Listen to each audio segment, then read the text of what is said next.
40 miles an hour over rough ground. It's like a magic carpet ride. Hey up! Right, I just don't seem to be getting a break with the weather with the BSA 650 Scrambler. I've been riding this in some really nasty weather, but I tell you what, the overall feeling that this bike has given me right from the start, even in wet, greasy road conditions, is wow. BSA really know how to make a rider's bike. One thing I ought to mention, people keep asking me what this jacket is. I did review it a few months ago. This is the Gold Top Patrol jacket. I'll leave a link in the video description down below because I've quite literally, over the last few weeks, been inundated with requests for what this jacket is and where they can get it from. So I'll leave a link in the video description down below.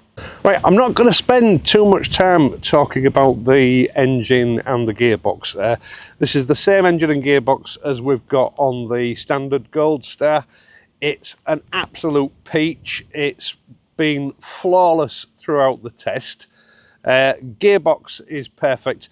One thing, a sort of correction I will make on Wednesday's video is there is no gear indicator on the dashboard. I assumed it wasn't showing up when I did the walk around because the bike was in neutral. We've got a 5-speed box on this bike, and of course the original Gold Star doesn't have a gear indicator, nor is the one on this. Nothing shows up on the display. It's just completely empty in that area on the clock, so there is no gear indicator. That's my mistake.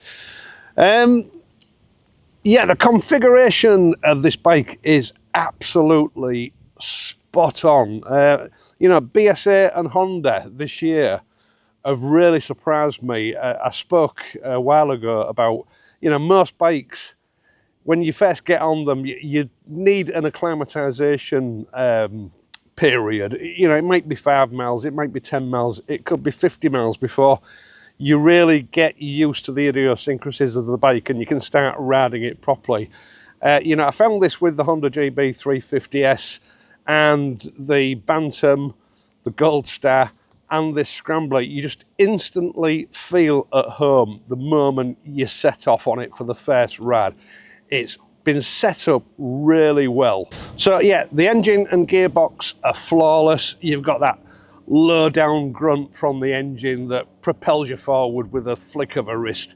You know, if you go too hard with it, it does feel like the bike's trying to push you off the back of the seat. It's just got loads of low to mid-range grunt, and that lasts well beyond 60 miles an hour. I've never actually explored where it ends, but you know, it is a brilliant power delivery from this bike and this engine. Right, the clocks. I have found visibility of the rev counter to be a little bit better than it was on the Bantam, although, to be fair, it still leaves a bit to be desired. I would like to see BSA reconfigure the display for the clocks at some stage in the future. It's not the best. Now, seating position. I'll just get rid of my helmet. Everything's covered in mud. Seating position, it's a little bit different from the Gold Star. At first I felt like I was leaning forward a little bit, but that soon disappears. It's a standard sit up and beg sort of configuration. My feet do feel a little bit higher up, you know, than with the Gold Star, so you are in a slightly more crouched position, but once you relax into the bike, it is still a standard sort of sit up and beg configuration. You know, there's nothing unusual about it. Comfortable for long distances. Again, you know, everything just is exactly where you want it. These broad foot pegs are really good. They put my feet in the perfect position for the brake lever and for the gear lever. I don't have to search for either of them like you do on some bikes. Yeah, absolutely perfect. A little bit higher than the Gold Star. I can just flat foot it. I'm on uneven ground here. I'll just let this car go past.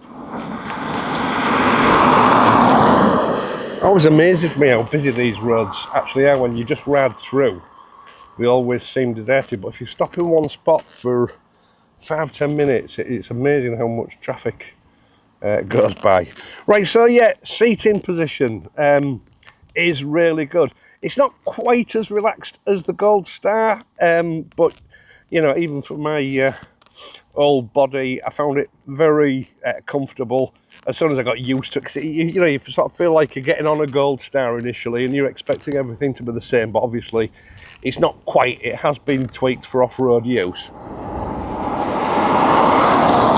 So yeah, it is a little bit higher. Some people might struggle. I've got 29, 30 inch inside leg. I'm actually leaning it to the left a little bit because I'm on uneven ground, so there's a bit of a pothole on this side. Quite comfortable. The seat feels a little bit wider than the Gold Star. I don't know whether that's down to the seat design or you don't notice it when you ride. You might notice it when you're sitting at traffic lights and that, but certainly it's a really comfortable seat when you're riding. It's quite firm, which is just what you want for long distance riding. Let's talk about the handling and the suspension. First thing I'll say, I've not ridden this bike on dry roads yet. I don't think I'll get a chance to because the bike's actually going back to BSA tomorrow. These Pirelli tyres are really pretty good in wet weather. The roads are a bit greasy at the moment. Obviously we're just coming into autumn. We've had several months of dry, hot weather, so all that crap from traffic has got into the tarmac, and then when the weather cools off and we've had, you know, a couple of weeks of rain now, all that crap starts to come to the surface, so you get really greasy roads for the first few weeks of autumn until, you know, the rains eventually washed it away. These tyres have handled it impeccably. In fact, sometimes I've been a little bit worried. I'm probably pushing the bike harder than I should be for the weather conditions, but you know, it's really sure-footed, really good tyres. And you know, this is what happens when you bite the bullet and you put premium tyres on a bike instead of cutting corners. They really make a big difference. BSA have chosen really well with the suspension and the tyre choice on this bike. The suspension is a little bit on the firm side, but they've got the damping absolutely spot on. These roads are terrible. They really are bad. I can't emphasise how bad they are, and that's why I test bikes on them, because you know, if a bike isn't quite right, these roads soon show it up. This bike handled it really well, certainly as well as the Honda. A little bit better than the Bantam, if I'm honest. The you know, the damping and spring rate is absolutely perfect for rough roads. It soaks the bumps up really well. It keeps the wheels or tyres in contact with the road all the time. You can, you know, you're getting a good feedback from the road, but it just doesn't misbehave at all. You're not getting sort of slammed in the backside on even really heavy bumps and potholes. You can feel them, it lets you know that they're there, but it's just really, really comfortable. It cushions you really well, helped of course by that seat.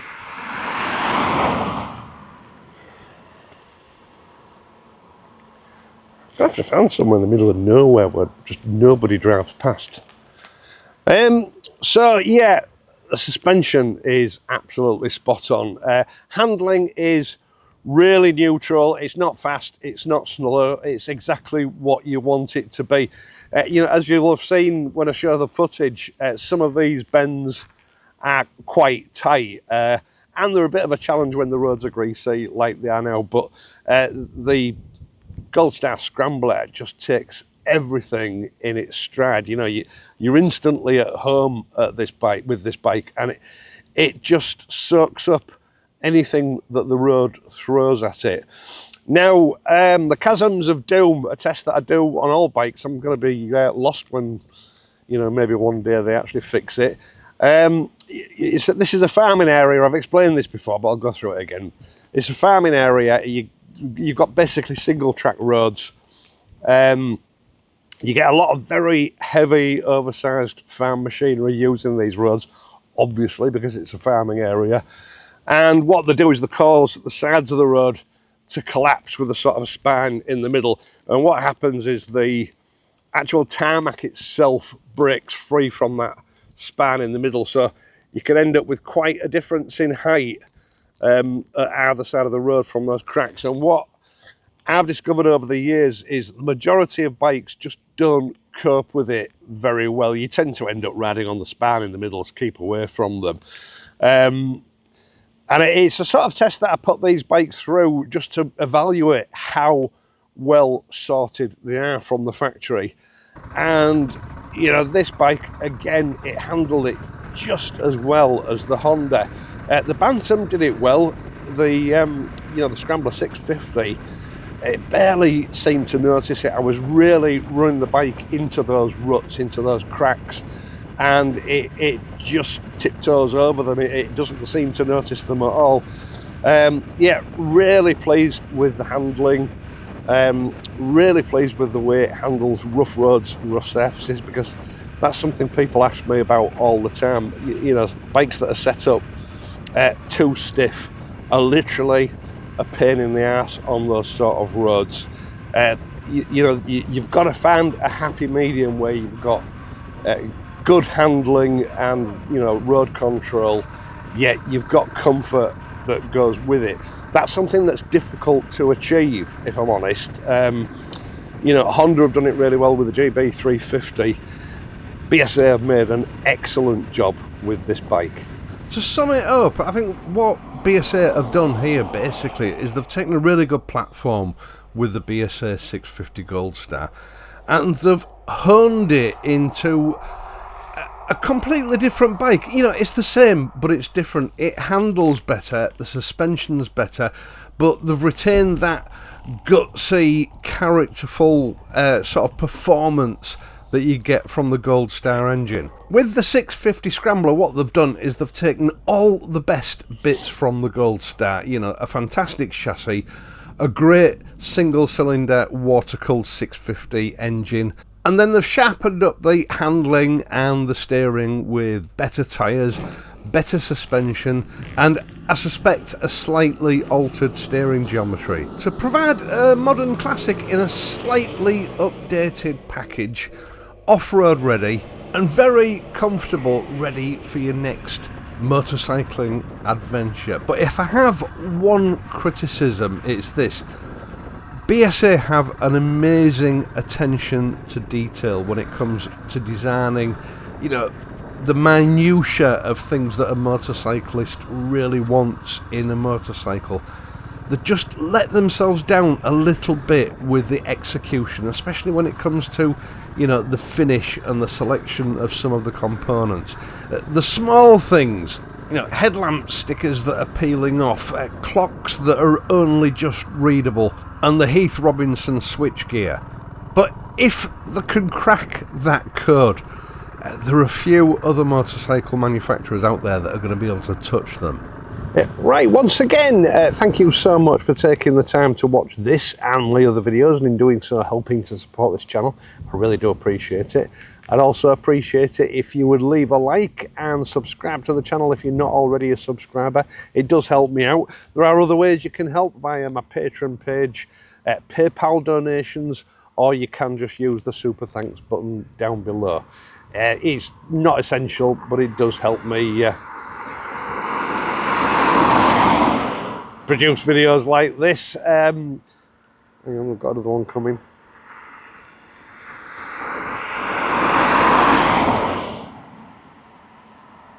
Anyway, I'll be back next week, so if you're riding, ride safely, and I'll see you soon.